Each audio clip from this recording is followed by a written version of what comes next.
They used to pour gas where they pour water now, and then the car would whack the throttle and throw fire everywhere. It's really awesome to watch. And the reason they stopped doing it is they found out that the gas took all the oxygen out of the air, and every once in a while you hit the throttle and it would just die right there. Yeah. Wow. Yeah. So at any rate, I told Shirley Muldowney that I want to do a fire burnout, and I want to do it in the lane away from the tower. And I told Reyes she's going to do it. Steve Reyes was our photographer. Yeah, Steve Reyes is our photographer. The legendary The photographer. legendary Steve. Yeah, the giant. Steve could figure out when somebody was going to blow up. He'd literally be looking, watching cars in lane. He goes, watch that one. And then he'd train his camera on there and guaranteed he'd get a shot. Yeah. So Shirley comes up, and she's in the lane next to the tower. So, no, this is not going to be the burnout. No problem. That's good because Steve's got the camera open in the back, loading it with film. And next thing I see is, I think it was Caps pouring down the gas, and they lit it up to the headers, and she whacked the throttle. Reyes is stumbling forward with the camera, it's Pentax 6x7. And as he's stumbling forward, he clicked this thing, and she's throwing flames up into the trees all over the tower. And the guy sitting in a wheelchair in front of the tower, a couple other people, it was pretty bad. And, but it was the greatest fire burnout of all time, and Reyes caught it, and we ran it double truck center spread in PHR. Hey, welcome to Car Guy Confessions, brought to you by ARP. I'm Jeff Smith. This is my car buddy Cam Benty and car builder Steve Strope, and we're going to tell you some stories. All right, welcome to another episode of Car Guy Confessions with Jeff Smith, my buddy Cam Benty, and we have a special guest star, Lenny Emanuelson, former editor of Hot Rod Magazine, good friend of mine. We just met him. We just pulled him off the street. Some guy here, come with us. He had some go-kart. He was like going by, and we put my foot out, tripped him. We should talk about that. Yeah. We should talk about that. He has them in his car. I got it in my car. Excellent. So Steve Strope is on vacation. He's actually thrashing to finish a car for SEMA. That's right? a vacation, That's right? yeah. That's That's a vacation. Yeah. So he didn't have to put up with us either. No, so. that's true. That's a true vacation. We got a ton of stuff to talk about. We do. So we do. should probably just dive right into this. Yeah, we'll throw a couple things in here. Something I saw that was pretty interesting is that Holly is doing this event called High Voltage, and it's exclusively for electric cars. As they say in the release, talking about the growing population of EV owners, as we've talked about numerous times in our deal, want to provide a place for them to get out and have fun in their vehicles and community. Now that fits in exactly with what they're selling for parts, because they have actually created an entire line of parts for Teslas and other electric vehicles. I was not aware of that. That's amazing. And you work with those guys. I do. I work with those guys. I apparently didn't get the memo. So well, you just when it said electric car, you flipped right by. I just probably flipped right by that. Right? He probably did send it to me. I don't need to. They probably said, "Here, put this on your wall," but it slipped off. But so some of these things one of the things I kind of want to generalize, and I want to come right back to this, is the fact that there is a consolidation of events. What we're finding is that Holly did the Mo Party for Mopar guys, the LS Fest, and then they have both East and West. Very popular. Very popular, and not just Chevrolets. People are putting LSs and Mustangs on a regular basis these days. So there's a lot of different places where they're ending up, and so that whole consolidation is interesting because you look at Haggerty. Haggerty has gotten pretty big here. They're consolidating. They bought Amelia Island. They bought Concours d'Elegance America, California Mille, and the Greenwich Concours d'Elegance. So there's a consolidation, and I like the idea that people who are companies that are very much automotive minded are coming together and putting together events that can draw a lot of interest. I mean, there's an ulterior motive that they sell parts to these folks, but there must be some other reason for them to do it, and I like why it appears to be so popular. It's strength too, because now you've got one voice representing 3 or 4 organizations, things like that. So that's good, because the downside to this is the other side of this thing is, I'm just going to throw this out. That friend of mine, I think we've mentioned this before, but it's worth mentioning again, and then we'll just jump right in with Lenny. So there is probably in the United States no more internal combustion engine research being done by the OEs. Zero. Yeah. None. Likely around the world. I'd say that's accurate. Yeah. So if that doesn't scare you, then clearly, Well, it throws You're the probably 100%. not watching this show, so you really don't care. But it throws it the 100% is. investment of the manufacturers into having just electric vehicles. Right, and the reason for that is strictly because the government is mandating such a high CAFE standard. This is the only response they can do. They're being forced to do this. It's not something that the general public wants necessarily, but it's being forced upon us. We won't go into the political aspects of all that stuff, but I think it's just worth talking about the fact that it scares me. Well, there's no more internal combustion research being done. Doesn't mean that hot rodders won't continue to do it. Doesn't mean Danny Jessel won't still build an Equal 8, or maybe enhance on that whole thing, because we need to talk about that too. Yeah, absolutely. But it's there and it's real, and probably not in our lifetime, No, we're old. Maybe yours, but not mine. I'm 2 years younger than you. But when you think about it, the technology is really at a pretty high point for the internal combustion engine. It is. Right it now. is. And isn't that typical also of just as, I suppose, manufacturing or building a product, it's at its zenith right before it goes away. Yeah. It's like the light bulb burns out, right, the brightest right before it burns out. Exactly. So it's just a little bit scary. I mean, the aftermarket will continue to carry this ball for dozens of years, but still, there it is. The electrical grid problems will be what holds us back. Yeah. Yeah. I agree. We talked about, Elon Musk came out recently and said that he knows that the 2030 mandate for all vehicles being electric, at least new vehicles that are being sold will be electric in California. No, I think it's nationwide. They're gonna. It's up in the air. I mean, I hear all kinds of different things, but we'll just leave it at the fact that it's a high rate of production for electric vehicles, and the orientation being that he has said that we don't have the grid, the infrastructure, which is a popular term these days. Yes. Infrastructure is such that it's going to be able to charge these vehicles up. Won't support it. No. Won't support it. No. Yeah. So it's a crazy deal. Well, where I'm moving to, there are these big, giant windmills that generate electricity. They're right down the road from my house, my new house. So there you go. You'll have to tap into that. I will. Because they can't even keep the electricity on here in California. No, they can't. You're just going to have to collect. I'm just a real long extension cord to plug in over there. You're going to have to collect cow farts. All right. So we should introduce our buddy Lenny again. Right. We've known each other since 1979 when I got my job at Peterson. Absolutely. But between the three of us, we probably have 100 years at Peterson. Ooh. Whoa, close. Man. Scary. Well, I had 30, almost. There was like 36.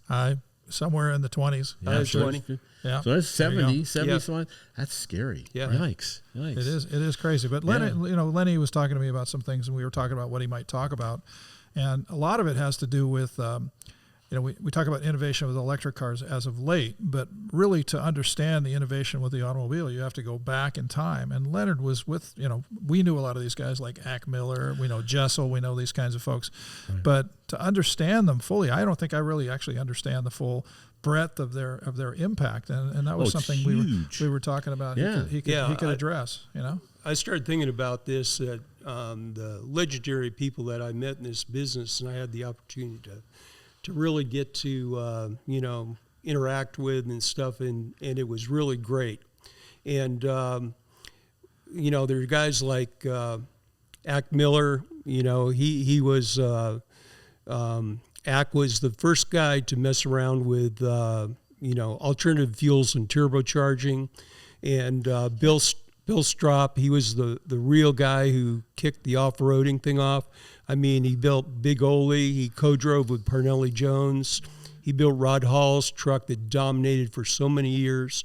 He built many a Squares truck, and the Carroll Shelby. He really started the Mustang in big fashion. But these guys, the Mickey Thompsons of the world, he did drag racing, he did Indy, he did off-road racing, he invented stadium racing. I mean, these guys really moved the sport forward. And when you look at them and you look around today, and I said, well, who's the living legends that are around that I've met that really have moved the sport forward. And Kenny Duttweiler, we had him on. Kenny, Yeah, we all know Kenny,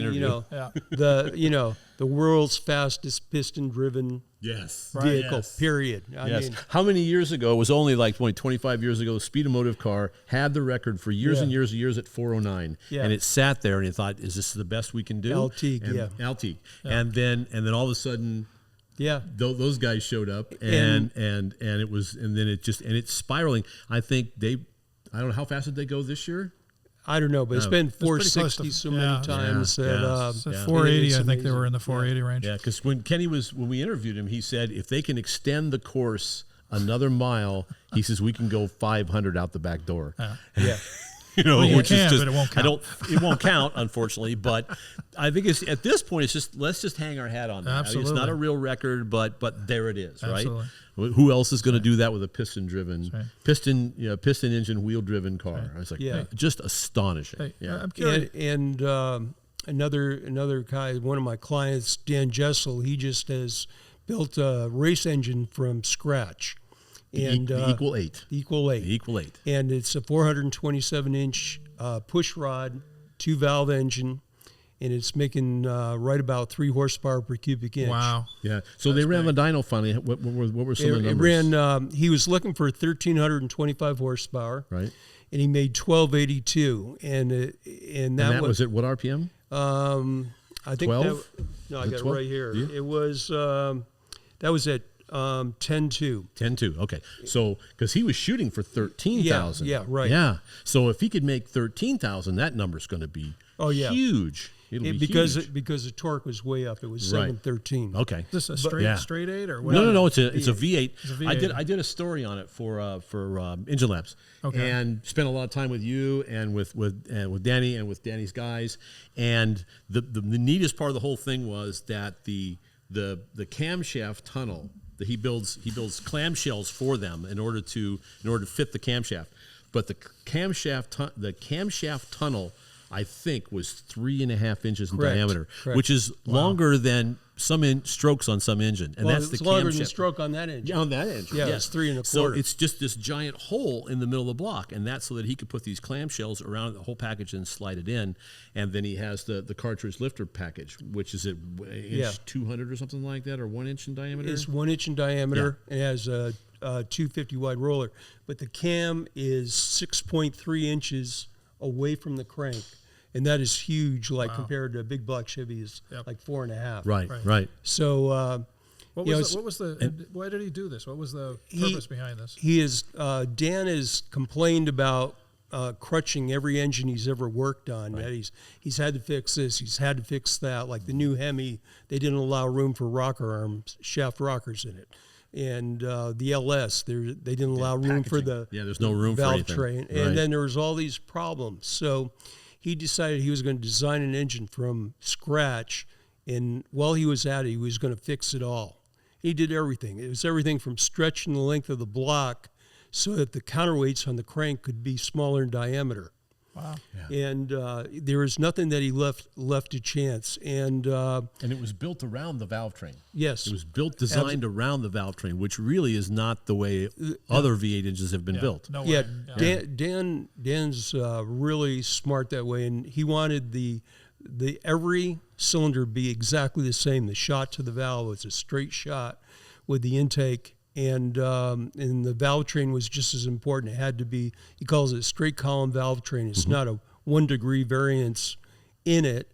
And the push rods are only 7.5 inches long. Wow. And wow. And awesome. like on a Kazi Hemi, they're like this long. Yeah. And a rocker arm, the exhaust rocker arms are that long. And so this thing is stable above 12,500. He's running up there.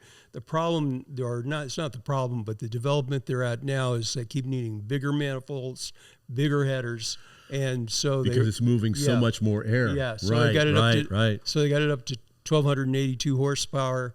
And the next normally aspirated. This is not with a supercharger or a turbocharger. This is NA. 1,200 horsepower. And so it's not only been on the dyno, but they took it and they ran it at Indy this year. Larry Morgan put it in a B-altered car.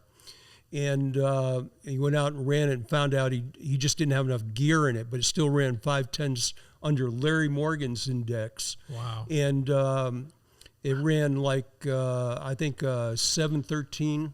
And And, that is flying. And what they need is just more gear in it. So they need a bigger rear end in it to get more gear. And Larry had to learn how to drive it differently, too, because he was shifting it like a pro stock. And this thing has got another 1,500 RPM left in it, Wow. compared to what a pro So stock there's the other side of the internal combustion engine development work that's going on to say, okay, the OEs may not be doing it anymore, but here's a guy that has done a clean sheet of paper, and he actually started that after he helped Mike Moran design his original Hemi car, and or Hemi engine rather, and he still had to make compromises. They had to make compromises on that because the development was such that they got to a point where I was like, we kind of almost backed ourselves into a corner here. So you had to compromise it a little bit. They were working off of OE architecture, no matter how you look at it. Right. And this way, Denny, he didn't have to fit any parts. He didn't, he didn't care. Yeah. He was starting from scratch, right? Yeah. He cast a block. He did all that. Billet block. Billet block. Okay. Okay. Nice. And that would make sense. Sure. So that's the level of development that's going on, which is interesting. They're almost picking the ball up and running with it now. The OEs aren't, but those are the kinds of people that are doing the stuff that not a lot of people know about, but yet is furthering the sport. I think there's that kind of thing going on in the diesel industry too. If you look and see what's going on in the all the compound turbocharging stuff. Yeah. They're building big power. Do you work with those? Yeah. Do you have folks that you've dealt with on the diesel side? Just a little bit, right. My own personal stuff and Jessel's, doing a little bit of diesel stuff. Is he? Now. Yeah. We'd like to introduce you to a new sponsor of ours. This is InTheGarageMedia.com. Some friends of ours that were in the print magazine business before and now started their own books. We got All Chevy Performance, Classic Truck Performance, and Modern Rotting. Yeah, these are awesome books. They've got lots of educational and entertainment things in them, and they're even good enough quality to include Steve Strope quality vehicles. Maybe.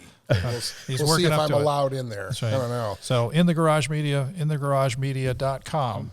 Check them out. Check them out. Get your subscription, sit and read it.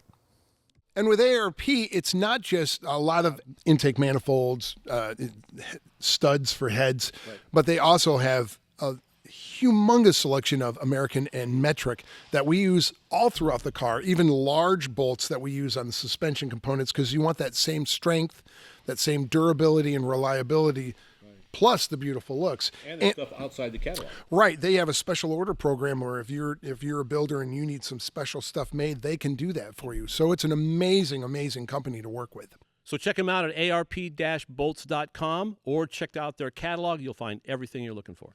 Speaking of personal stuff, you've got interesting project you're working on? Yeah, I've got a 56 T-Bird that I'm going to put a 5.7 2015 5.7 liter Dodge Challenger Hemi in. Gen 3 RT. motor. Gen 3 Hemi. Yeah. And but that's where I was interested in doing it from the start. But once I got into it, the 8-speed transmission has come, I found out that that's probably even just as important as the Hemi. Because when you put that 8-speed transmission in the car, all of a sudden you have an effective 650 gear ratio in the car. Yeah. That's going to make anything fly. Yeah, no kidding. And this T-Bird weighs 2,900 pounds. It's got a 51% on the rear wheels, originally from the factory.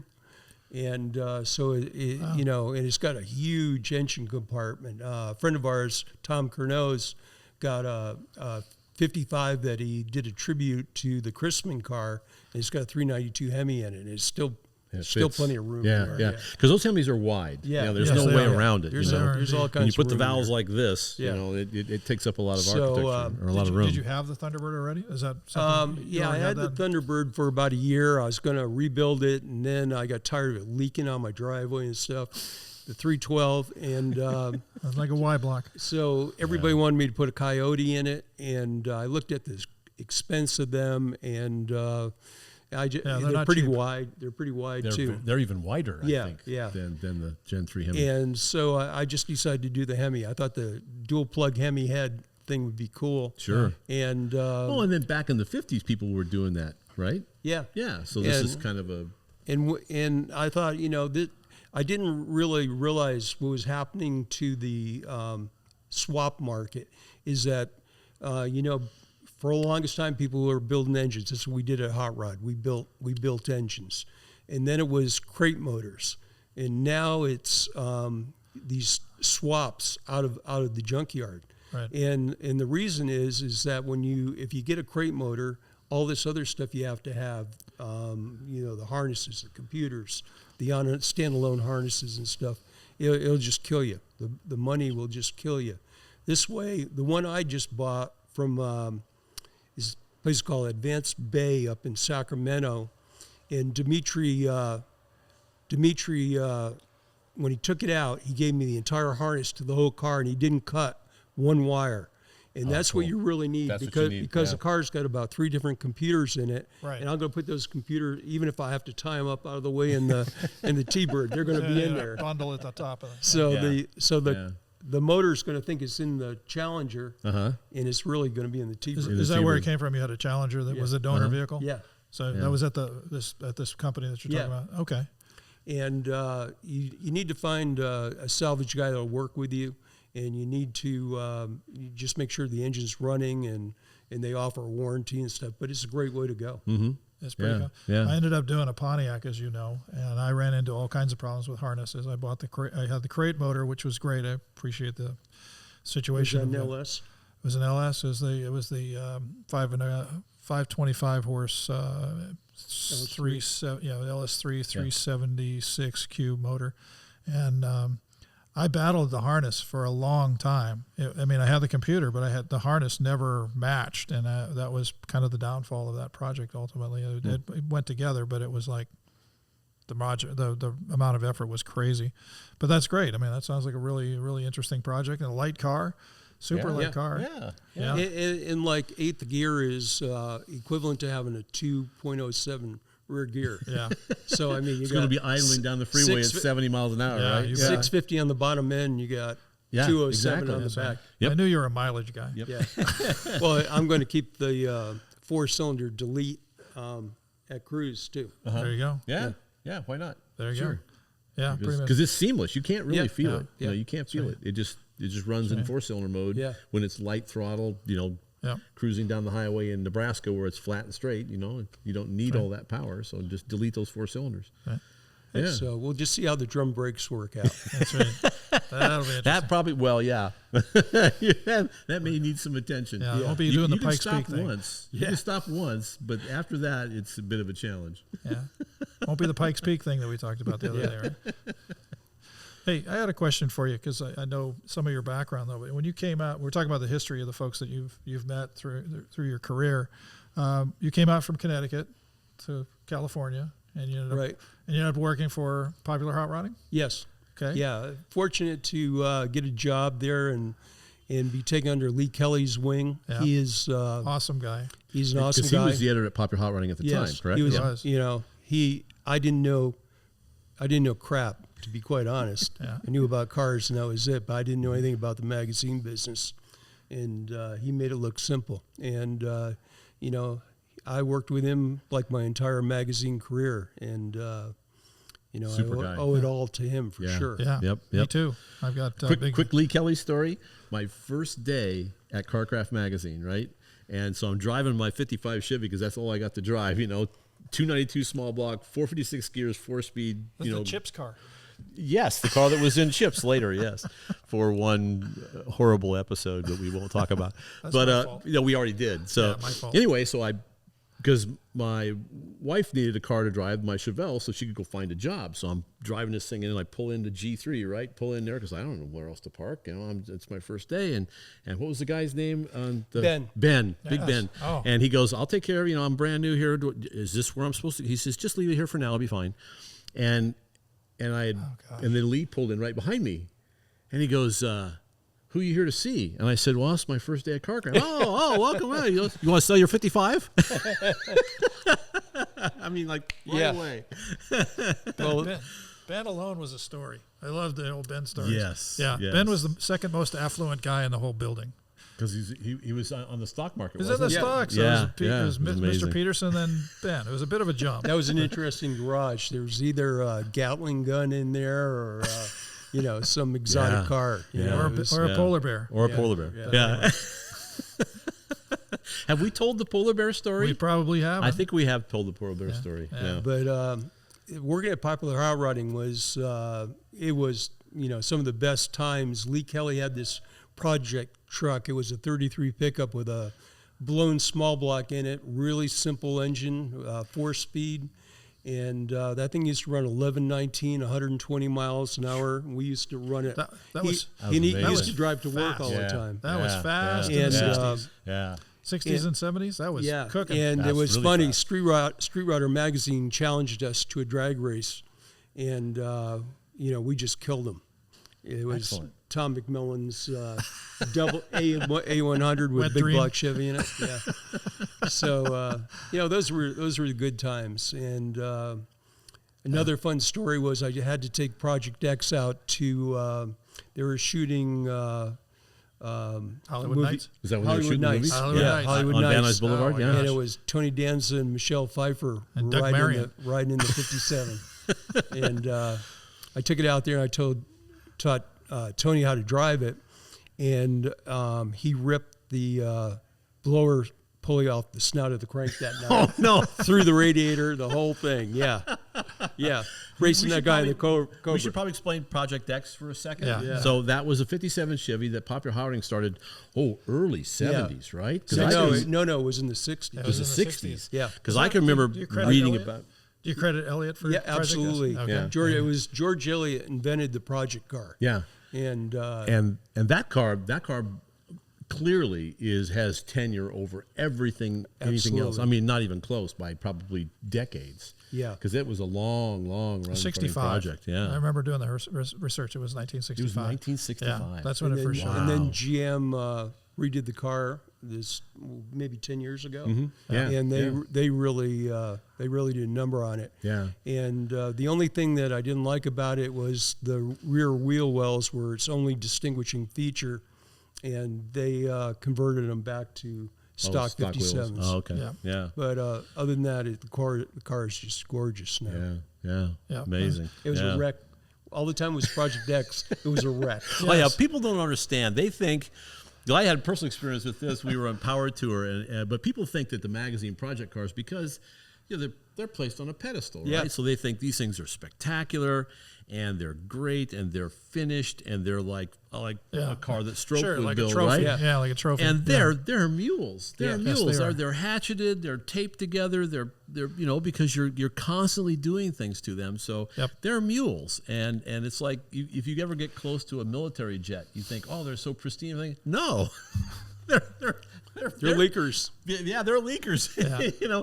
Maybe not the latest stuff because it's all electronics now, but F4 Phantoms and things like that, and the old birds that my dad flew, they pop rivet those things back together, and they're just butchered. And we were getting ready to leave to go on Power Tour with my 65 Chevelle, and this guy walks up, and there's a hole in the floor.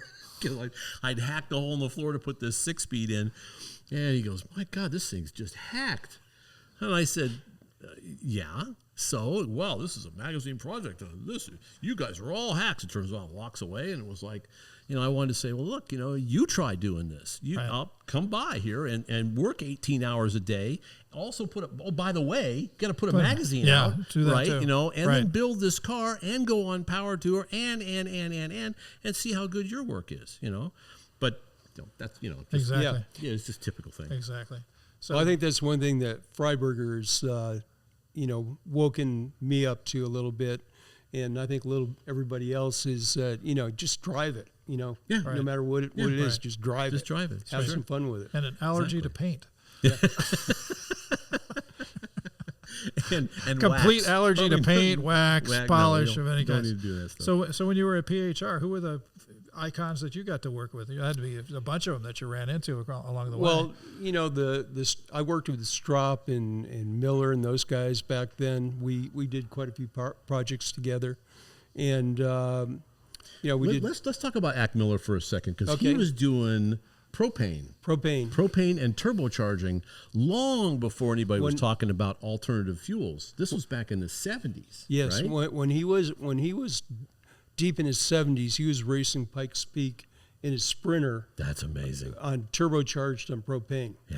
Yeah. So, he was a great guy. And one thing about all of these people is they really had meager means. They didn't have big shops. They didn't have a lot of tools, a lot of CNC machines, and they really a guy like Strope, you know, he really built that off-road racing industry, and he did it with just some common sense and some really good engineering. Probably a group of very talened people that helped them. And a good driver there in Parnelli, though, too, right? Yeah. Oh, yeah. That helps. All of them were. Yeah.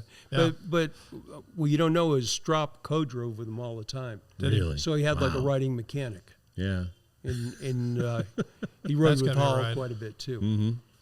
That had to be a wild ride there. Oh, yeah. Who was the first most famous guy that you read? That, like, you'd read about him all those years, and then all of a sudden you got to work on something with him. Is there anybody that came to mind? Yeah, I think Don Garlis was probably the first, and again, another guy. He's just a through and through racer, and asked him why he didn't have a big semi truck, and he had a chaparral trailer. He says, "Do you know how many steps it is to walk up into a semi truck?"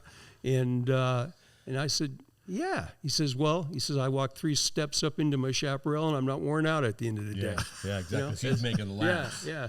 I got one quick Garlett story. This is wet behind the ears staffer, 1979 U.S. Nationals, 25th anniversary of the U.S. Nationals.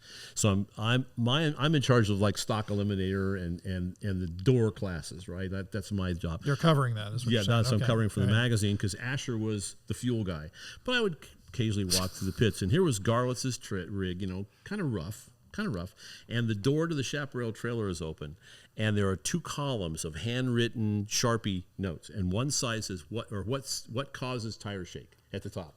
Do you remember this? No, I never saw this. What causes tire shake? And there was a list about 30 things over here that were reasons that it did it, and then this next column was 30 more the exact opposite things. Too much tire pressure, not enough tire pressure. Too much this, not enough of this. Right. You know, and it was. I never forgot that because it was. You know, it was he's on done the them all. inside because he's done them all. So what causes tire shake? And it was just like, wow. Right. Learn by doing. Yep. I've seen Garlis. One of the best things PHR had was the PHR Championships in Martin, Michigan. Mm-hmm. I heard of those. And they used to book the big names in and give them tow money and stuff. John Grivens ran a hell of a race. And I can remember that Garlis didn't qualify one year. And when he came to the trailer and to talk to John, he was always in tears. That's how, you know. How important it was. Yeah, how important. So one of the things I like to do is That always was assemble an engine with ARP those bolts, folks and in it's not just Tri-Town because Hustler, they're all those guys sponsors, used but to because show it up there, really and does work. That was one of the main Prudhomme shops. was The there. stuff is fantastic. Prudhomme I was never there. have to worry Roland about was it. there, You building cars too. Hawaiian. It was always the big name. They raced till 3 o'clock in the morning on Saturday night. Saturday night.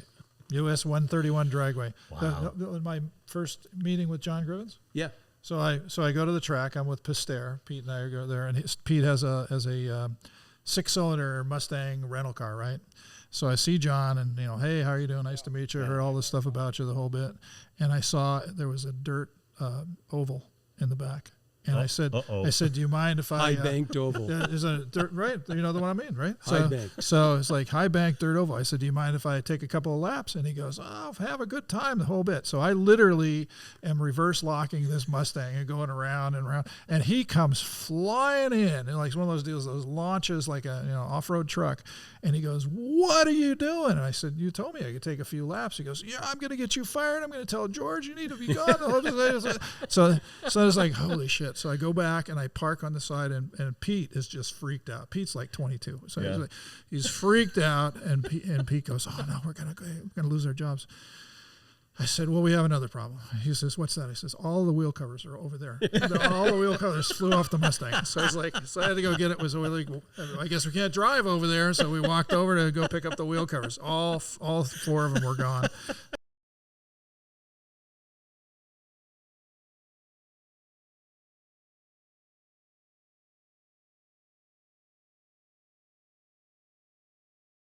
Yeah, actually, it's part of my baseline design plan when I'm building a car that's going to be shown or featured in a magazine. It's part of the plan to have that little bit of diamonds all over the engine bay or in the suspension. Yeah. Yeah, the stuff is beautiful. I remember a long time ago, I built the first time I ever touched it, 69 Z28. All of the water jacket holes had stripped out, and I learned about ARP studs. So check them out at arp-bolts.com or check out their catalog. You'll find everything you're looking for. Kind of like Vanishing Point, where the wheel covers came off at least 7 or 8 times on the Charger. Bullet, yes, Bullet, they keep losing them on I the Charger. guarantee you John Grivens was laughing under his breath. Oh, I'm sure. My guess was that he did that on purpose just to freak you out. It was really fun. It was really fun, and but I was scared a minute. It was like, George probably won't do that. and then we used to have the popular hot rodding championships. Also used to be a kind of a fun thing for the editors, eh? Oh yeah. Do you remember any good times? Yeah, a couple. Are these things we can talk about? I hope we are. Statute of limitations is up on this. Yeah. I watched Buster Couch pants Bill Lloyd at the table. He pulled out this big knife and just dropped his shorts there. So it was kind of lost our appetite. John and Nancy Grivens were very smart. They knew that for the race to succeed, the manufacturers had to be a big part of it. So they had a Fun in the Sun Day at Gull Lake.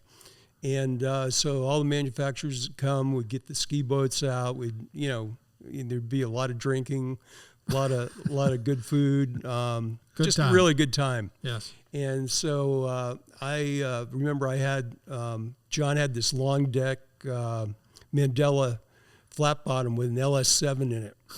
And so Linda Vaughn wanted to ski behind this thing. Yeah. I said, okay, no problem. This is Miss Hurst. Miss Hurst. Legendary Linda Vaughn. Yeah. Linda Vaughn. So she gets up on the ski, and we're going pretty good. We're probably going 35, 40.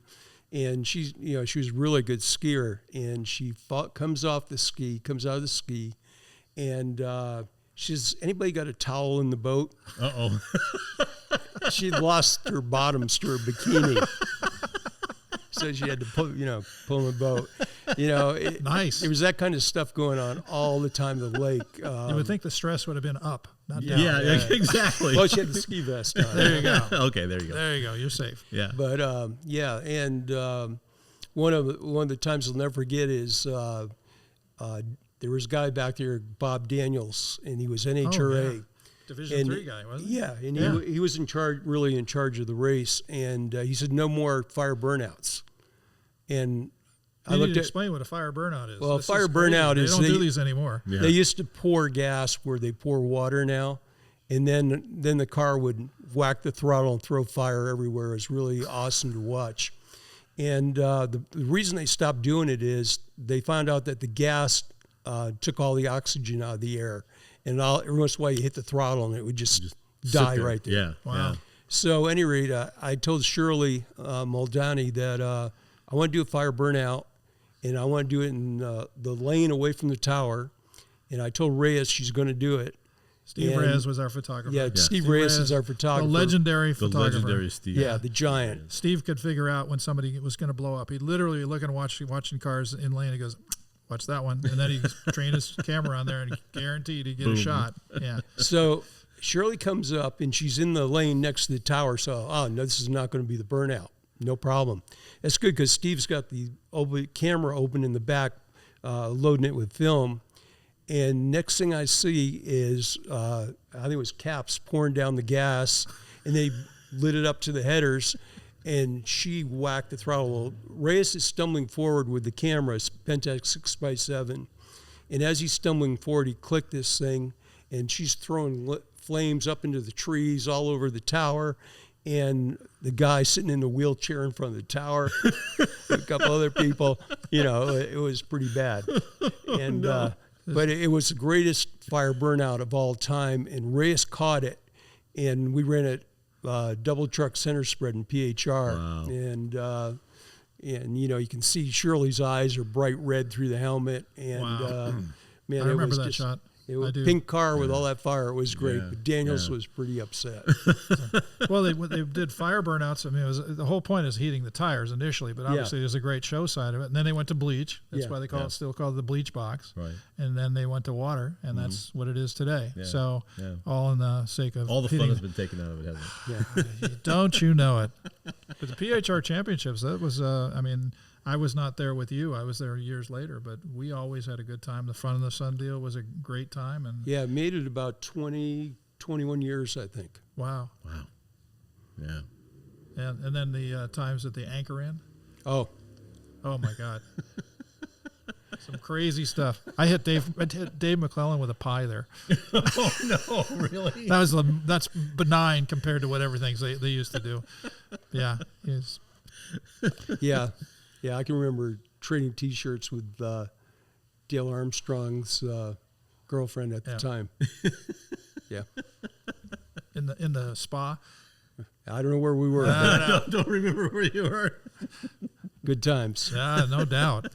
But see, that was the era of that drag racing fun. I mean, those cars were a lot of fun. The cars were going fast. They were going faster. The innovation was crazy. The people were interesting personalities. Well, there were less restrictions on the cars back Well, it was then. amazing where the funny car guys, they'd race till 3 a.m, and they'd be booked in a race on Sunday, so they would repair their car right there at the track after they finished racing at 3 o'clock in the morning. Like, I remember Perdome's stuff all scattered all over the place, and Roland's stuff all scattered all over the place. Pretty amazing thing. And then pack up and head to the next. Oh, yeah, next gig. Yeah. Well, that's how they made money. Yeah. There's no way they were going to make money if they didn't hit as many things as they could, and they worked on the weekends. So during the week they could go back to. They went to Maple Grove, I think, after Martin. Well, that's a haul from US 121 to the other side of Pennsylvania. Yeah, that's a long ways. So that's a bit of a drive, but that was the golden era of those cars. The rain for rent cars, all the stuff that happened in that era. Yep. They were my favorites. Absolutely. Yeah, the one thing that happened a lot at Martin was we had a lot of top fuel blowovers, about half track with going into a wheelie and then catching the air and flipping over. Mm-hmm. Hang on there. And so I think in one race we had 2 top fuel cars blow over. Wow. In that year it happened several times until NHRA made some changes. Mm-hmm. Even with the wheelie bars and the wing up front. Yeah, it wasn't that. There wasn't enough downforce on the front. They caught as soon as they got air caught under that bodywork, man, they were gone. Yeah. Yep. Makes sense. So in terms of all the other stuff that you're doing, you also race go-karts. I do. Yeah. So tell us a little bit about that. What kind of karts you run? So there's a vintage kart association. Is that for the drivers or for the karts? Yeah, for both. And the website is vkakarting.com, which I do, so I don't mind plugging that. Oh, okay. But excellent. It's all vintage karts, I think it's pre-92 now is the thing. And I like to run the fast karts, which are the dual-engine C-open karts, and probably close to 80, 90 horsepower. Ooh, with twin 150 methanol burning. Wow. 2 strokes on them. Yikes. They're pretty fun.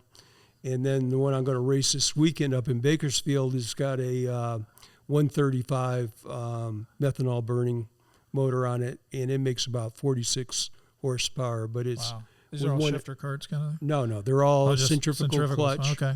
Yeah. Really? So is this a lay down kart? The twin engine one, is that no, a lay down? No, it's not. a sprint kart. Yes, sit up. So you sit up straight? Yeah. Wow. Well, and how much horsepower? 90? Yeah, 90 to 100. Some Good of them are Lord. making over 100. Yikes. Yeah. Wow. So it's fun. They're probably as fast as a Formula Atlantic car on a short circuit. Wow. So have you run that kart at Willow? The big track at Willow? Oh no. Okay. No. I've run it at Streets of Willow. Okay. Streets of Willow, and the Willow kart track is a really good track. Yeah, the Willow kart track's they're very cool. Yeah. Wow. So the best one is Adams out in Riverside, and it's got a 700-foot straightaway with a bank corner at the end. Wow. I had a little mishap there and got the ambulance ride, but. So what happened? I don't really know, but I hit one of those safer barriers that's not safer. Yeah, and went up in the air about somewhat 8 feet. safer barrier. Yeah. Sausage berm. Yeah. No. Yeah. So you bounced off it? You physically bounced off it? Yeah. Oh, I hit it a ton and went about 8 feet in the air and hit the they had a covered staging area, grid area with steel poles and concrete in them. I bounced off those, and I ended up about 50 feet from the cart out in the track, and knocked myself out. I bet. And so I got the. And how long ago was this? This is 2019. Took me a year to get over it. Just 2 years ago. Yeah. Wow. But I didn't break anything. That was good. You didn't break anything. Yeah. Wow. Really? Yeah. Wow. That's crazy. So if somebody wants to get into this vintage racing, I mean, is it pretty easy to get into? Or is really easy. I mean, the carts are not that expensive. You can get, for $2,500, you can have a nice single engine cart and really enjoy yourself. I mean, it's a great group of people, and there's some people who they just show their carts. They don't even race them. Really? And, yeah. Because they're classic. Yeah, vintage style, huh? And interesting. And it's all more of a socializing thing than it is racing. Nice. Okay. Wow. So what's the engine of choice now for those carts? Is it for those carts are McCullough's? Oh no. Yeah. Well, for the smaller carts, the McCullough's definitely. Okay. Right. And but for the big C open carts are called K30 Comets. Okay. Oh yeah, with a K. Yeah. K30s. Okay. Yeah. And I run TKMs or British Motors, and they're equivalent to the K30s. Mm-hmm. And run on methanol, so compression's up around what, 13, 14 to 1? No, 16 to 1. 16 to 1. And yeah. So pretty amazing. Yeah. So how do you start? Electric start? Then you have electric. Yeah, electric start it. Yeah. That's cool. That's cool. Too old to push start it. Used to do that when I was a kid. Yeah. We had a direct drive cart. You just drop it, you run along, drop it, and then jump in. And you hoped you jumped in. Yeah. If you made it, then you were good. Yeah. That sounds like a lot of fun. Absolutely. It is. Yeah. I mean, I've raced just about everything there is. Daytona 24-hour. Yeah, I was going to ask you about all the kinds racing. of stuff. Yeah, let's talk about that. Let's talk about that. When was that? That was 80, 81, 82, something around there. Okay. What were you driving? I got a chance to drive with Herb Adams, my buddy Herb Adams, Oh, in okay. a Firebird on street tires on Daytona 24 hour. That was the BF Goodrich deal Is then? it a showroom stock deal? Yeah. Okay. No, it was Eagle. It was Goodyear Eagle. Goodyear, okay. Okay. And in the car would run about 185 out in the banking. Yahoo. And Roger Maris co-drove with us that year. And Never heard of him. yeah. And it was Roger Mears won. it was Indy won 500. Indy 500. it was really yes, tough right. on street tires. That's all I can say. I bet. Roger had a blowout in the oval and spun it down into the pits and didn't hit anything. So it was pretty exciting. The next year we went back with a real race car. It was a Dillon short track car with a Vonti fiberglass body, Bolas small block. And it was really fast. It was a GTO class, which was the middle class. And 2 hours into the race, we're running 5th overall. Wow.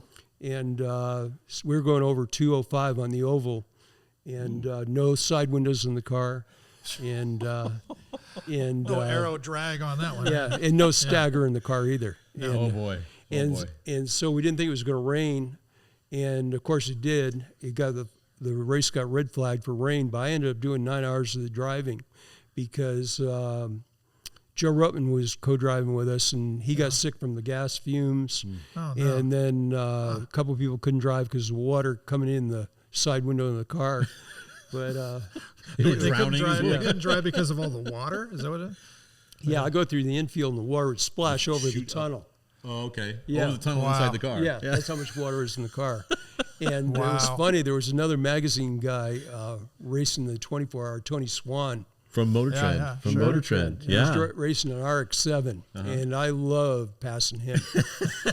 And so it was raining so hard that there was a wheel and tire sitting in the middle of the back straight.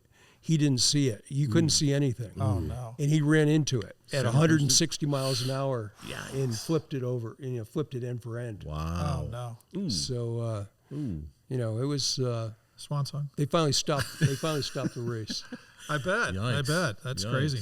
Well, you did a lot of racing. So how'd you finish? How'd you guys finish? Well, we finished, we had a 2-hour, Joe Ruttman had a slight mishap early on in the race, cost us about 45 minutes in the pits, and then we had a couple of repairs. So I think we finished about 18th, I think. Yeah. And but just finishing. Yeah, we finished. It's a major achievement. And the first year we finished only because I changed the last Turbo 400 myself.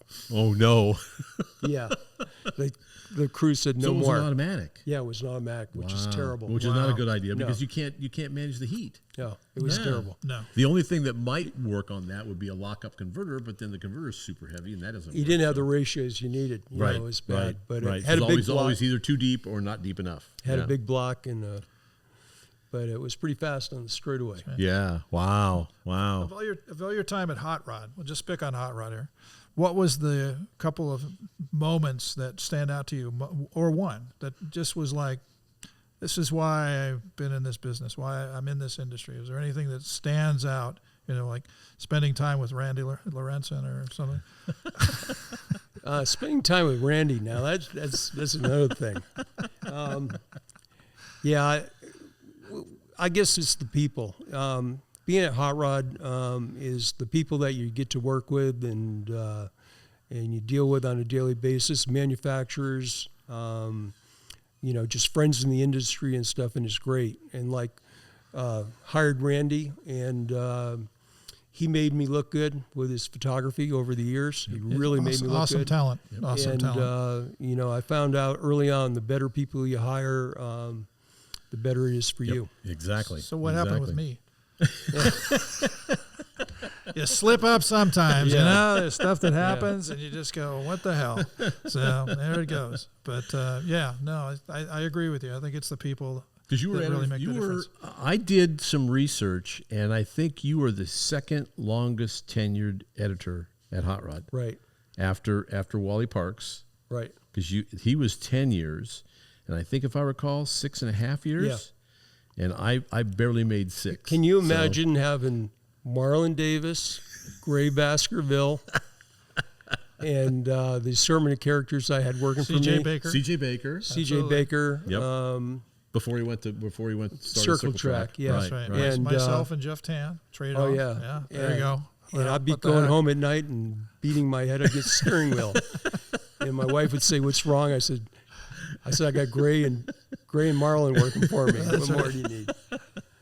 But, and I inherited them eventually, but the other side of that is, tremendously enthusiastic, fantastically enthusiastic. You can't buy that. Right. You can't hire that. They either come with it and talented. So you combine all that enthusiasm. They were eccentric. But that's okay. Once you got past that, and you because you spend so much time with them, they're like part of the family almost. And luckily, I didn't have to go home at night with Gray. That might have drawn the line there, but it was they were fantastically fun to work with, and you didn't have So what you did was, somebody asked me one time, how do you deal with guys like that? It's like, well, you build on their strengths and you minimize their weaknesses. Gray was fantastic at the stuff that he loved to do. Go to the guys' shops, go to Bonneville, go to the different shops and see what they're doing and keep track of what's going on. Boyd Coddington was hot at that time. The Devil's Triangle down there. Yeah. And when we did, one of the classic ones was they built that, I forget the name of the car, but it looked like, I called it an Easter egg because it looked like an Easter egg. And I think Gray said, it looks like it looks like it's coming from outer space. And we came up, so we just played off of that. And by the time the meeting was over, we had contracted with the photographers, DeLivos group, and we recreated the moon in the studio.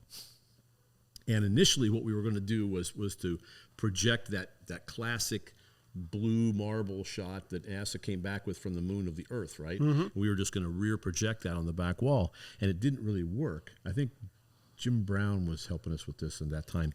And so the next thing I know, they had commissioned an artist to paint essentially a moonscape with the blue marble on the wall. I walked in and went, oh my God. And we ordered a half a ton or a ton of this black gravel that looked like moon dust, and then rolled the car in there and shot that deal. And that all came from Gray because he said, this car looks like it belongs on the moon. It's like, well, let's do that. Then There I you hired go. Joe Pettit. We put Joe Pettit in a NASA moon suit, right? Astronaut suit, and we rigged up a flag with a, because there's no wind up there, so we just that was very cool. Stuff like that. Joey's got the good gigs like that, and riding in Big Red. Big Red, yes, That's it almost blow his hair back. Anyway. Well, I think we're actually at the end here, guys. Are we? I think Are we? We've done our best efforts, And here. we probably haven't touched on No, a we did. million stories that we can still do. We got a right? few stories that Randy will tell them to you. Okay. All right. We'll look forward to that in Well, dude, upcoming thank podcast. you for coming, you. man. Very And yeah, we should have him back. We should have Absolutely. him back because there's other stuff that we could talk about that would be a lot of You fun. bet. And Okay. if you like what we're doing here, subscribe, ring the bell, do all that good stuff, and Listen in. And thanks again to ARP for sponsoring us. That's arp-bolts.com. Correct. And we don't have our ARP thing up here. I know. We'll have to Well, put we've that got some back other up. stuff Maybe we'll bring. Next one will have it up there. Yeah. No problem. One thing we should say is that the Jessel engine that Danny just put together is mainly held together with ARP hardware. That's right. That absolutely. There you go. Yes. He has done, that thing looks like a piece of jewelry, and there's does. a lot of specialty stuff they built for that engine alone. Yep. Very cool. So thanks again for watching, Very and keep subscribing and keep watching, and we'll keep bringing these things out for you.